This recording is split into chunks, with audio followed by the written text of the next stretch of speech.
August 18th, 2020 will mark the 100th anniversary since American women were given the right to vote. However, this was not the case for all American women. While the 19th Amendment states, the right of citizens of the United States to vote shall not be denied or abridged by the United States or by any state on account of sex, this affected women of color disproportionately, more specifically Black women.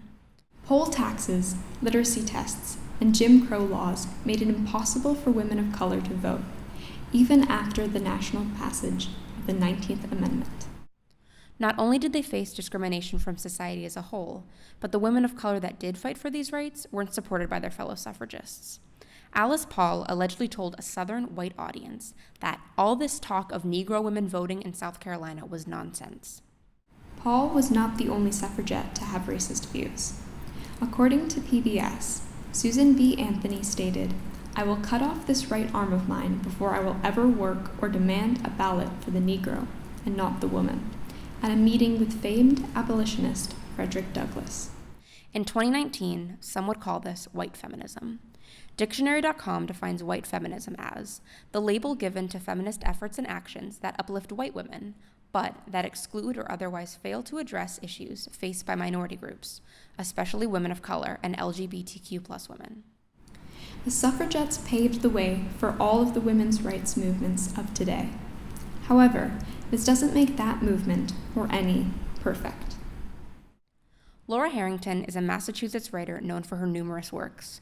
In 1996, she wrote a musical titled The Perfect 36. The story focuses on suffragists, such as Carrie Chapman Catt, and the work they did to grant women the right to vote. While her story centers on some potentially problematic figures, she recently said in an interview, heaven help us if our, heroes have to be perfect, because no one is.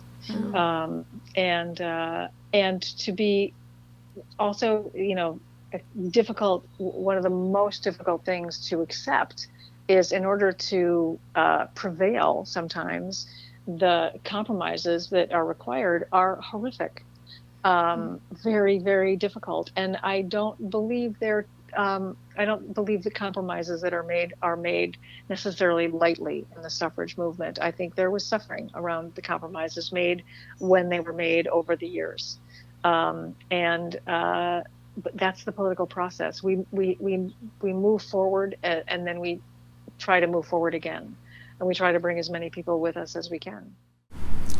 At an event celebrating the centennial of Massachusetts ratifying the 19th Amendment, many female politicians and public figures spoke on the progress made by suffragists and the progress which still needs to be made. The mayor of Salem, Kim Driscoll, marveled at how long it took to gain this right.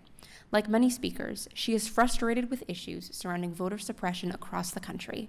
She, like many, believes that if you are not elevating the voices of all people, you are not doing enough. The true full measure of our freedom as Americans isn't based on how we protect the interests of the most powerful among us.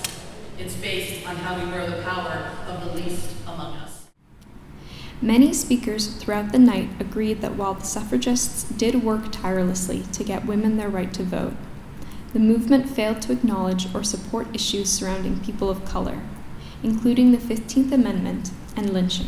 Local philanthropist Barbara Lee works on advancing women in politics and supporting their road to leadership positions in their communities and politics through grants. She ended her speech by calling the crowd to action. We have much more work to do to build a fully inclusive and intersectional women's movement, and white women in particular must continue to listen and learn from those who have been left out and left behind.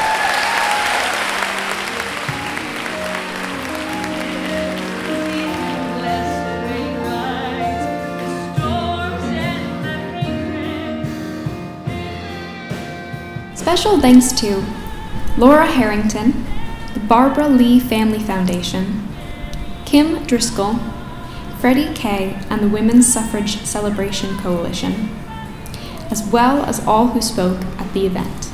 All music sourced from The Perfect 36, composed by Mel Marvin, written by Laura Harrington.